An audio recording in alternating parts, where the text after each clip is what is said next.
Beware of the company you choose. This is a story of two friends, Josh and Matt. Josh was very studious, kind, obedient, and respectful. He was also a bit shy. He wasn't sure how to make friends. When other kids would ask him a question, Josh kept his eyes down and mumbled his reply.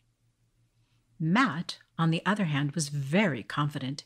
He knew he was popular. He was smart, athletic, and good-looking. He also had the latest technology, lived in a fancy neighborhood, and had everything that all the other boys only dreamed of. The problem was Matt, while he was smart, he wasn't very interested in his studies, and his grades kept getting worse.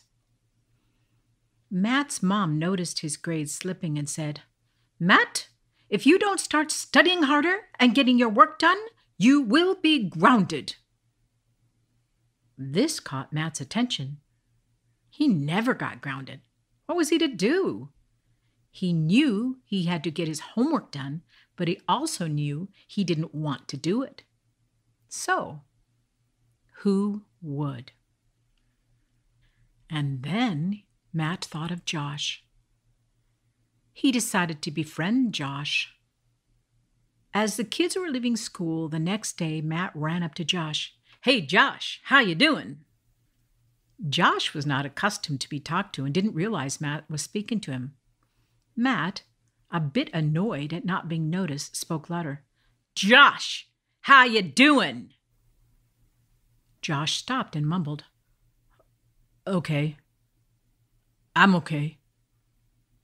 "I got a new video game," Matt said. "Want to come and play it?" "Can't. Gotta do my homework." "Ah," Matt said. "Bring it over. We can do the homework together and play some games." Josh couldn't believe Matt was talking to him. The most popular kid was talking to him? "Yeah, sure," he said. So, that is how the friendship began. Several days a week, Josh would go to Matt's house. Sometimes they would play a game, but more often than not, Matt would ask him to do his homework. Josh wanted to learn ways to be cool and feel more confident, so he would do anything to please his friend. Summertime came, and Josh's parents had planned a trip to Vancouver, Canada. Josh wanted to invite Matt. The other kids at school would think highly of him for being so close to Matt. It would be the perfect summer vacation. Josh could learn more ways to be cool, just like Matt.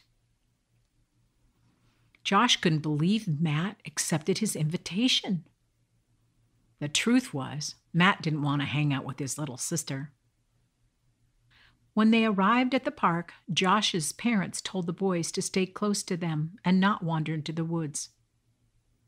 One interesting fact about British Columbia is that the province has a very large population of grizzly bears and black bears. Sometime later, after the campsite had been set up, the parents left to buy snacks at the small store at the entrance of the park. "Remember," Dad said, "don't go wandering into the woods. We'll be back shortly and can all go hike together." As soon as the car was out of sight, Matt said, "Let's go!" And he immediately started venturing into the woods. Josh remembered his parents' words and felt that it was wrong, but he followed his friend into the bush anyway. He thought it was how cool kids should act. Suddenly, they saw a bear approaching them. They both were afraid and asked each other, "What should we do now?" Matt, being very athletic and quite confident, said without hesitation, "I know how to climb trees, so I will climb one and escape." Josh said, "But I don't know how to climb trees. Please help me up the tree." Matt replied, "I'm sorry, I can't help you." And he climbed up the tree to save himself. Josh didn't know what to do, so he dropped to the ground, became very still, and pretended to be dead. The bear came and sniffed the boy all over. he didn't miss one single part, including his ears.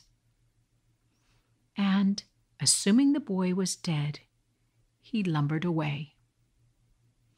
Matt scampered down the tree and asked his friend, "What did the bear say in your ears?" Josh replied, "He told me to beware of friends like you." The end.